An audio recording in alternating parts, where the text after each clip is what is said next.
Nathan, man, congratulations on being awarded a Jazz Road Tour grant and successfully completing your tour.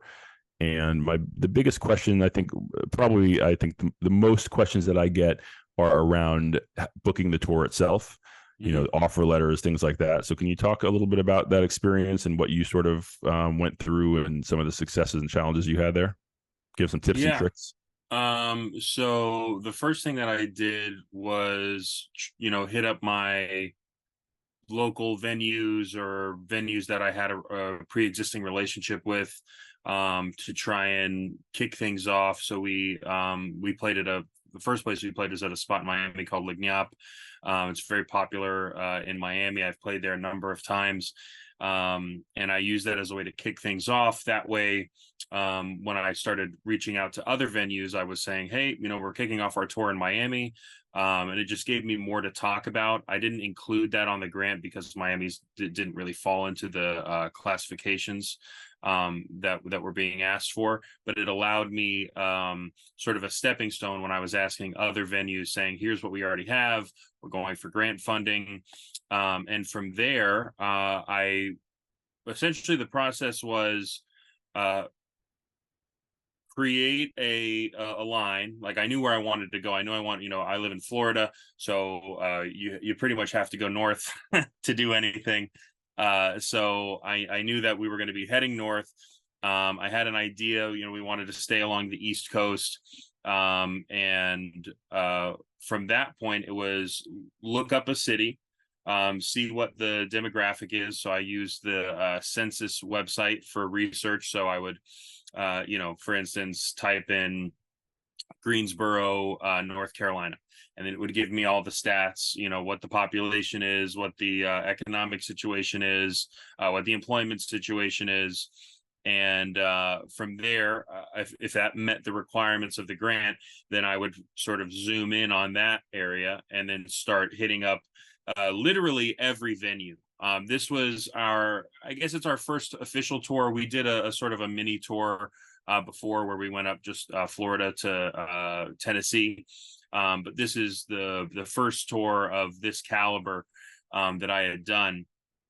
And so I was hitting up literally every type of venue. I was hitting up restaurants, bars, museums, community centers, churches, senior centers, and obviously I would like a place where it's, hey, there's a lot of jazz have there's, but the reality is you don't get a yes to every answer, or to every question that you ask.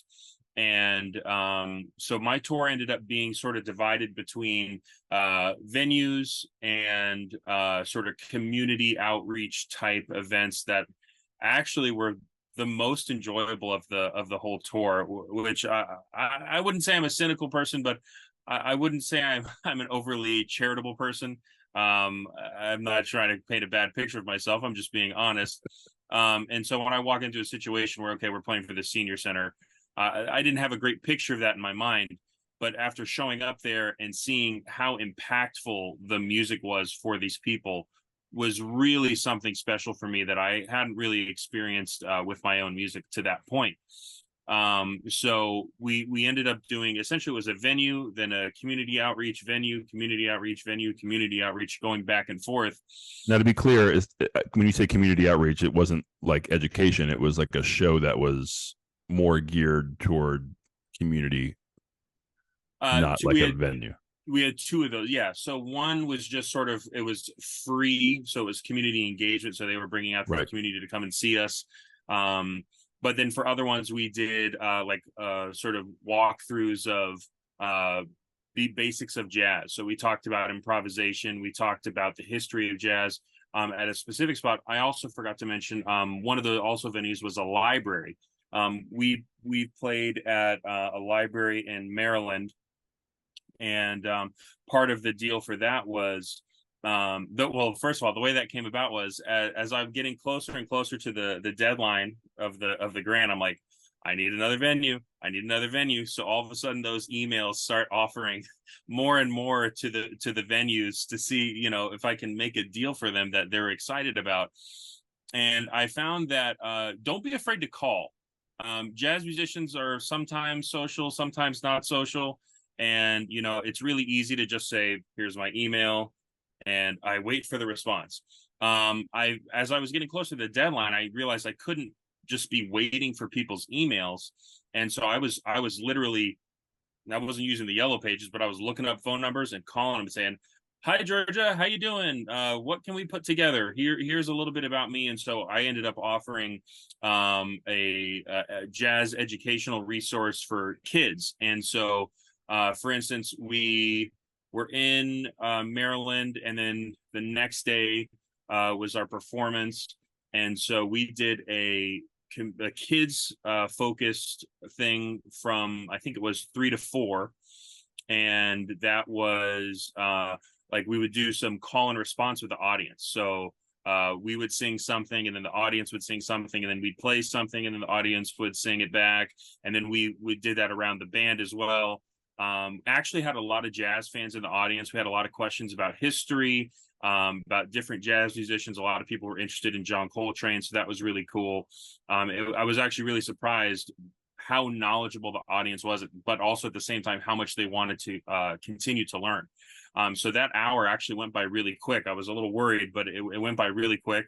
We took an hour break, and then from 5 to 6, I believe we played a performance. So we did 1 hour focused to kids. We played, I think we started with one tune, and then we talked, and we had the kids answer some questions. But then for that later set, we played our full performance.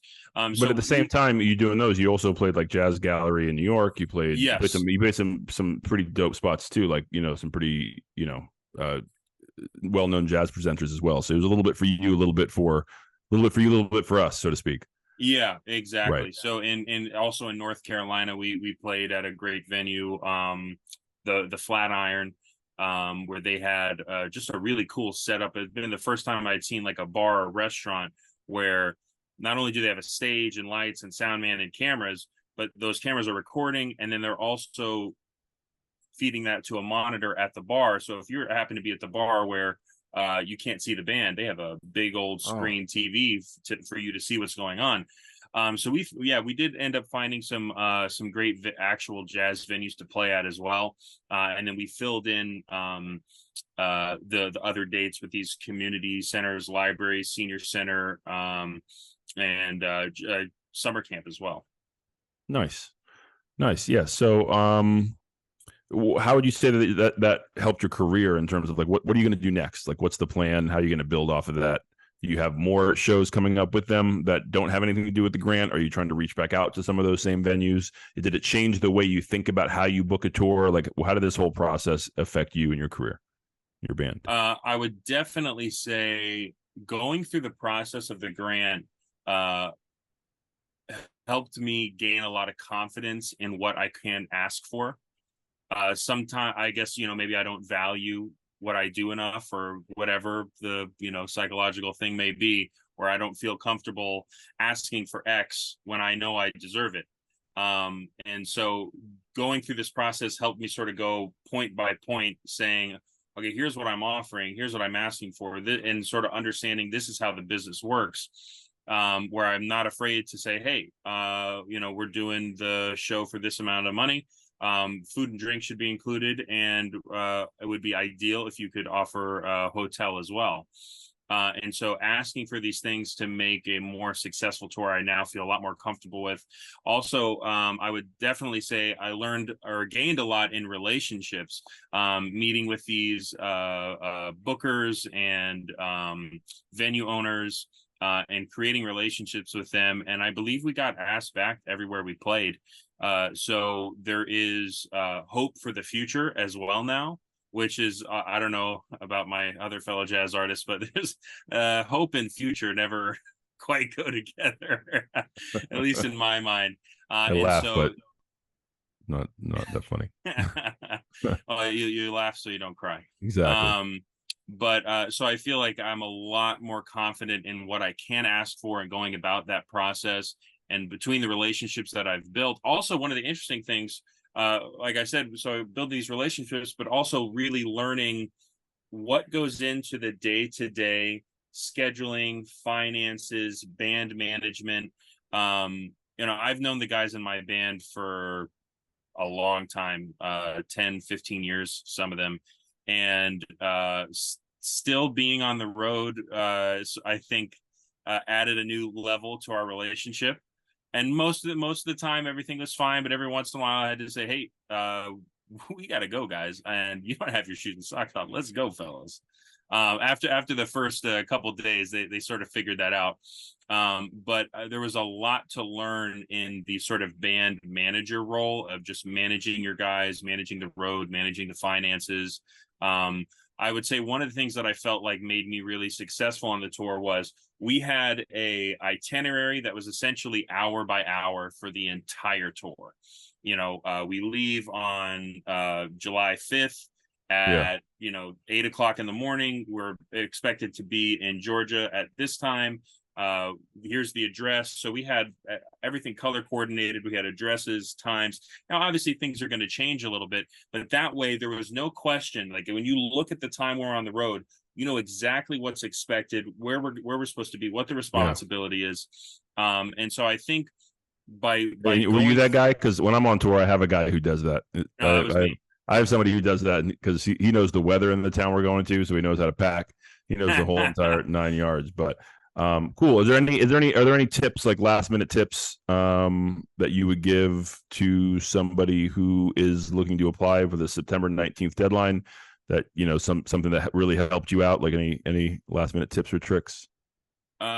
I don't know how much of a difference it made in my application, but I really I was a little verbose, more so than usual. I think when I think back to the essays I wrote in college, I didn't write that much. But in this, since it's something that I'm very passionate about, it was really easy to just sort of expound on all these different questions that were being asked.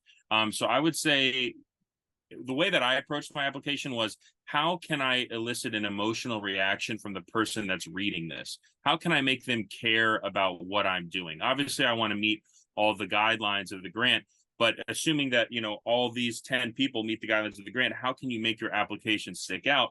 And so I was really brutally honest about my musical journey, the hardships that I've faced and things that I've had to work through. And really trying to paint a picture of who I am and what my music is and what I want to do with my career. And so don't be afraid to write, you don't have to fill up the whole thing, but be convincing and really be honest. And for some people that might take a little bit of digging and looking inside and saying, what does this whole thing mean to me? How can I express that to someone else to get them But to care about what I'm doing? I think what you're saying is key, because a lot of times, and I know I've done it, when you're writing to somebody about a venue or something like that, there's a certain energy where you want to make sure that they know that you know how to play, you know what you're doing, and you know what's going on. So you present a certain way. And there might be that same energy that someone would bring to this grant where they say, okay, I have to show them that I'm on. So you're maybe padding it a little bit. Maybe you did a master class with somebody, but you're saying I played with that person. You know what I'm saying? Are you putting all this kind of stuff within your resume or your situation? And it's sort of with an effort to sort of make yourself look like you're at the level that you want to be perceived at, right?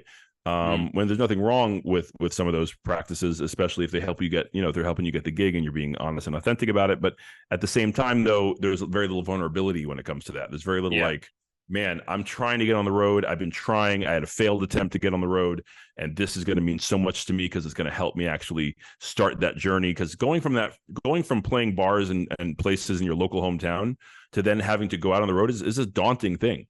Yeah. It's a daunting thing, and I don't think we acknowledge that or talk about that enough. And it's okay on this specific thing, because this is a grant. We're a nonprofit. We're here to help, to be like, hey, I can play. I'm crushing it in my town. I'm a killing guitarist. I'm a killing whatever. And I just want to get on the road. I just want my guys. I want to share this music with bigger. I want to do this, but I can't. I have not been able to, especially when, I'm from South Florida too. So, it's getting from South Florida out of Florida is its own problem, right? Yeah. Because you got a route and it's a mess. You got radius clauses. Just getting out of Florida is its own beast. That's why I like being in Atlanta now. But it's always been so hard. So feel free to be vulnerable about those types of things when you write any of those narrative portions, or when you're able to say it, it's okay. This is not a grant that is just out there to reward, to look for names that we can associate with it, right? We're here to help build up the jazz field in the way, we're grassroots, right? Roots. And there's the flower, there's the tree, which is what we're hoping grows out of it. There's the plumage, right? But if the plumage gets too big and the roots are too shallow, that's when we tip over, right? So we want to deepen the roots, and that's what we're trying to do here. So Nathan, man, thank you very much for taking the time. Congratulations again. Look forward to seeing everything in Vibeat, right? Vibeat. Yep, that's us. Nathan Skinner. Check him out on all the things. We appreciate you, man. Thank you.